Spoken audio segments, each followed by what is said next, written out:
Es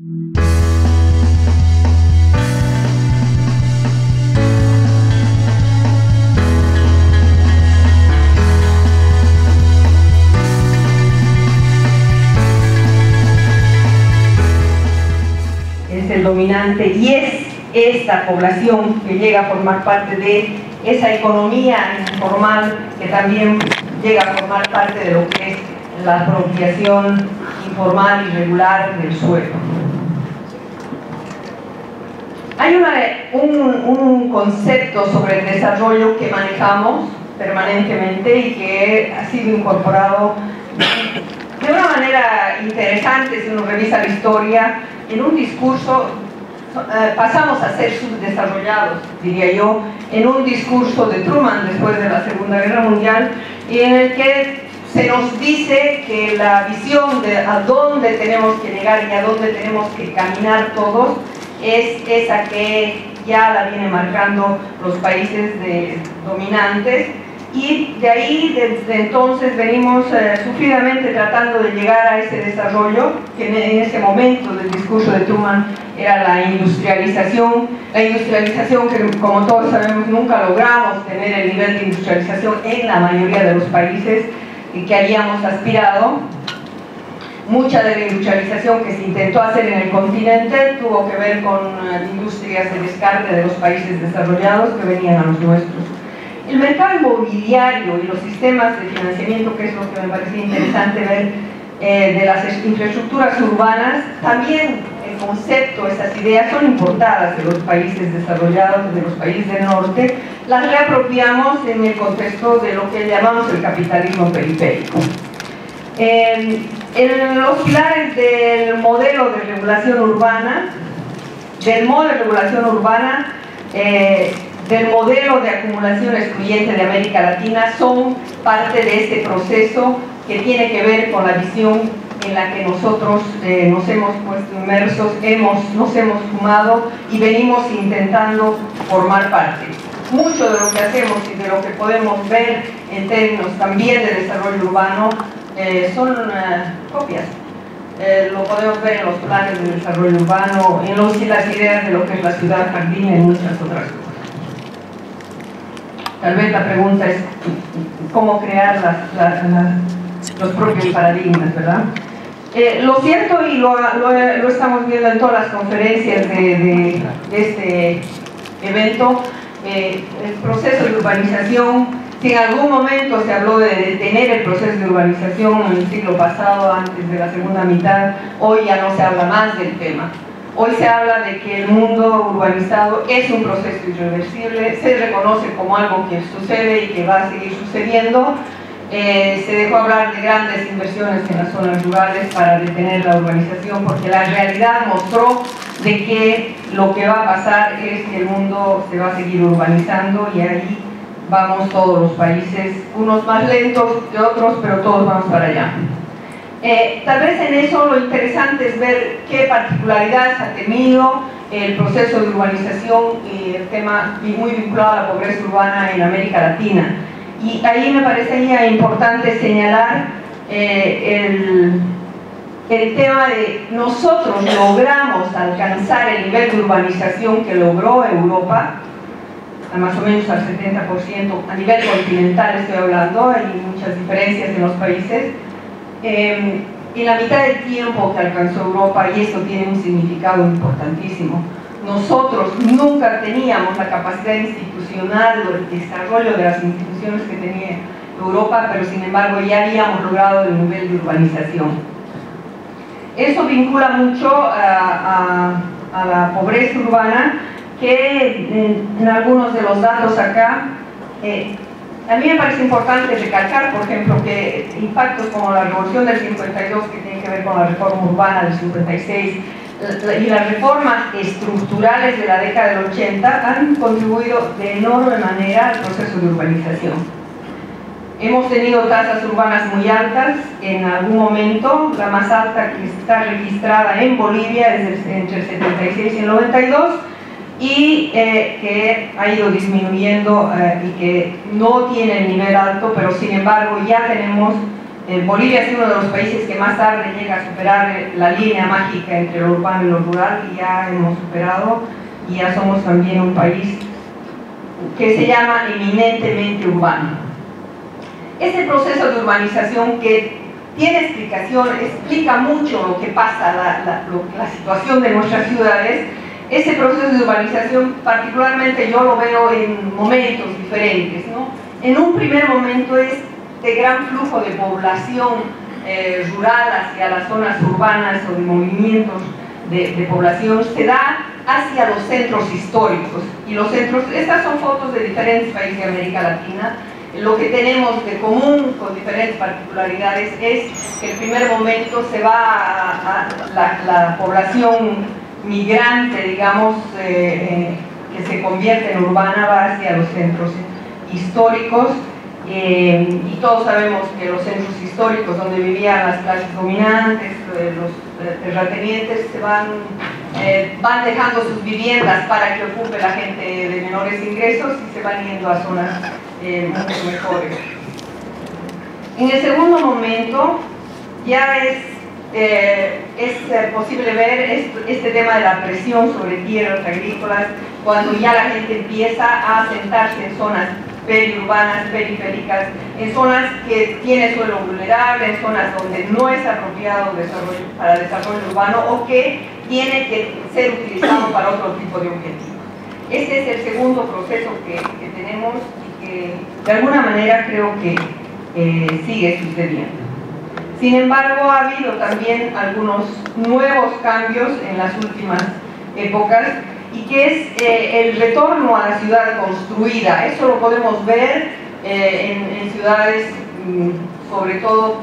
yo lo verifico en Cochabamba, por ejemplo, como el tema de la construcción de edificios, la densificación, se ha ido incrementando de una manera increíble en las últimas 2-3 décadas, y zonas donde eran viviendas residenciales, viviendas de una planta, en la ciudad jardín, el sueño de la ciudad jardín, es ahora una zona altamente densificada. Y también el tema de estas fotos, las saqué de un estudio que ha hecho una colega especialista en temas de patrimonio histórico, donde se puede verificar cómo los centros históricos, la gente deja que las viviendas se autodestruyan para poderlas luego vender como suelo. Y el último momento, cuarto, sería el tema del desarrollo, el fenómeno que estamos viviendo de las urbanizaciones cerradas, los barrios privilegiados y cerrados que los vemos en todas las ciudades, y que en ese cuarto momento lo pongo como algo muy particular, el tema de las ciudades, como las nuevas ciudades, como el Uruguay. Todos estos fenómenos tienen en particular segregación socioespacial, desigualdades sociales, el no cumplimiento al derecho a la ciudad y el derecho a la vivienda. Esta es una imagen que la podemos recorrer en todo el continente. Y también es verificable que el nivel de no acceso a vivienda adecuada, con mayores o menores porcentajes, es común en toda la región. Voy a mostrar rápidamente esto porque creo que es importante ver cómo ha sido el crecimiento de la mancha urbana de la región metropolitana Canata, uno de los ejemplos, el 62, el 83, el año 2000, vamos viendo cómo va creciendo la mancha urbana, el 2012, y en el 2014 pues se forma la región metropolitana Canata. Esto es lo que se ha ido generando, pero a mí lo que me parece interesante es ver cómo paralelamente en la región metropolitana se logra detectar un alto porcentaje de suelo llamado ocioso, desocupado. Es decir, la mancha urbana crece y sin embargo la cantidad de lotes y de espacios que están en la mancha urbana ya consolidada, que no están siendo ocupados, crece, a pesar de ese índice altísimo de gente sin vivienda. Entonces, la visión, por un lado, es el suelo una mercancía, ¿verdad? Una mercancía que está en el corazón del proceso de urbanización, y una lógica de la propiedad privada que la hemos heredado y que se ha ido consolidando, y donde el derecho de propiedad es el predominante. La gente que es propietaria del suelo es la que define si se va a urbanizar, si no se va a urbanizar, qué función se le va a dar, y si no está, digamos, en función de una rentabilidad que desean, pues ahí está el suelo engordando, está esperando para un uso. Esto ha dado como resultado, aquí lo menciono a un colega uruguayo, que el acceso al suelo actúa así como uno de los principales agentes de fragmentación social, una fuente decisiva de inequidad de la ciudad buena y linda para los que pueden pagarla, y para los que no pueden solo quedan los bordes, la lejanía, la falta de servicio.